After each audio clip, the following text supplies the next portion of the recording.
but historic occasion. First of all, let me say that I love music.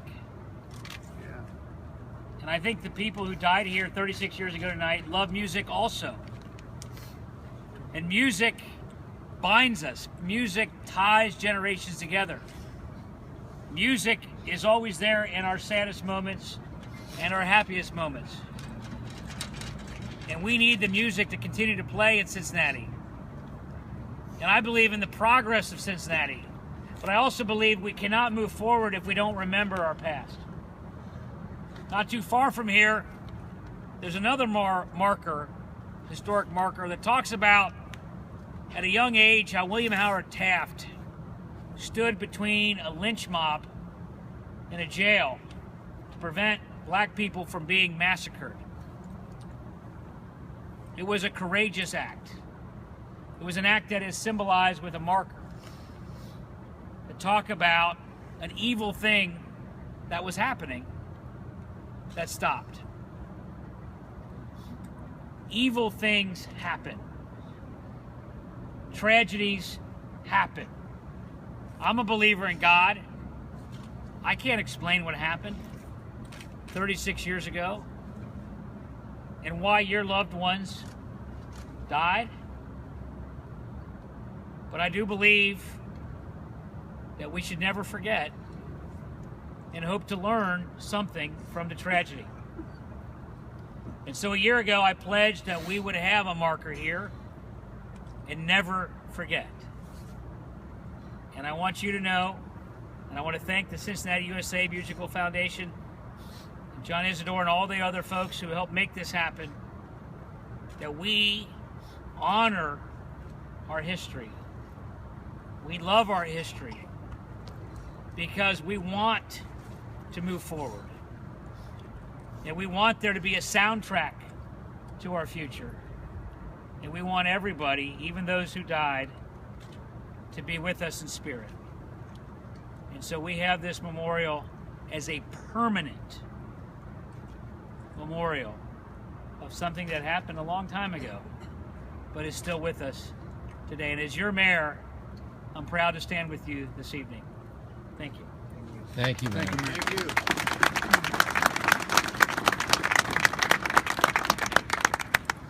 Thank you, John. At this point, I'd like to introduce Andy Bowes. Andy, who's we lost his brother here 36 years ago, and Andy was amongst other family members that were a part of reviewing the language that was here with this two-sided marker. And it's a pleasure to be with you tonight, Andy. Thank you. Thank you. Thank you. Thank you all for coming. I don't have a lot to say. Speak a little louder, please. Primarily, I just like to thank. The main thing I'd like to say, I have a little bit of a dry throat. The one thing that's always amazed me, I live in Florida now. I moved to Florida shortly after this happened. Is to thank the city itself for never forgetting. It's been 36 years, and I think for probably 10 years, I got phone calls down in Florida from reporters every December 2nd or 3rd. The city never forgot, and for that I will be eternally grateful.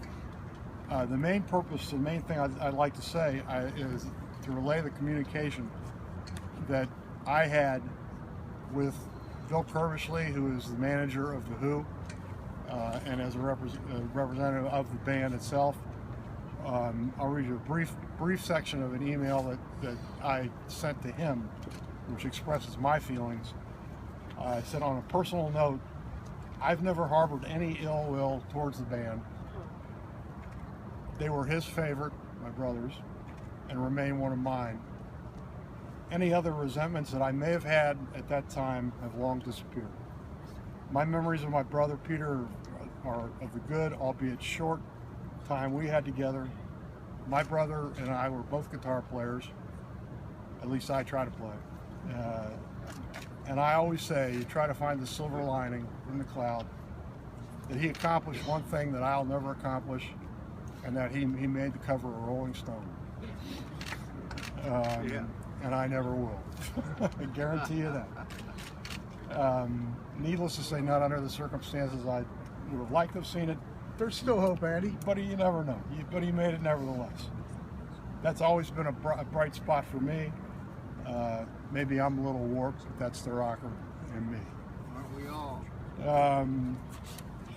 Then I'd like to read some words from Bill Curbishley, and these come from him and from Peter Townsend and Roger Daltrey, with him as his representative. And I have a hard time seeing this. He's saying, with the laying of the marker in dedication to those who lost their lives at Riverfront Coliseum on this day in 1979, I would like to pay tribute from myself and the two surviving members of The Who, Roger Daltrey and Pete Townsend. I can fully understand how difficult it has been for the families who have lost a loved one to go forward and attempt to regain their lives. That night will always stay with myself, Roger, and Pete. It is a scar from the past, and though the wound has healed, the scar is still there to be touched on occasion and felt. The band themselves were not aware of what happened and were playing on stage when I was informed and saw the devastation on the plaza level. Nothing will erase that memory other than their soft edges. It is with this in mind that I decided not to attend today, because I felt it should not be turned into a Who Media Day or a circus. There has to be a dignity to this ceremony and the unfolding of the dedication of remembrance. This is not about the Who or their music, but it is about the families involved. Many people suffered as a result of that day, and I am sure that many still do. If myself and the band can ever be of any assistance in the healing process going forward, we are there for you. Love, Bill Curbishley. That's all I have to say. Thank you. Thank you, Andy. Thank you all for coming.